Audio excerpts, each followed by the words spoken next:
На прв поглед, апсурдно е да се прашуваме зошто сме против насилството воопшто, а особено против насилството на маргинализираните групи. За жал и македонската и светската јавност секојдневно не демонтира. Последниве десетини години, особено во македонското општество, конзервативните и ретроградните структури на власт, не само што го уназадија почитувањето на човековите права и слободи воопшто, туку на суптилен начин ги подражува или ги оставија неказнати сите облици на форми на дискриминација. Да го поттикнеме демокрацијот капацитет на македонското општество и почитувањето на правото да бидеш различен во ова македонско општество во својата ориентација, во својата определба.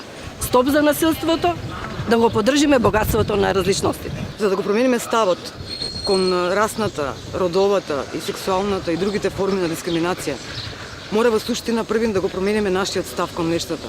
Да ја промениме културата на игнорирање на другите и на се она што не сме ние и не ни е блиско, на отфрлање на истото. Не.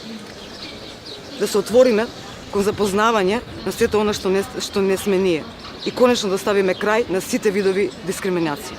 Насилството им припаѓа на неуките и нехрабрите луѓе. Храброст е да љубиш и да бидеш различен.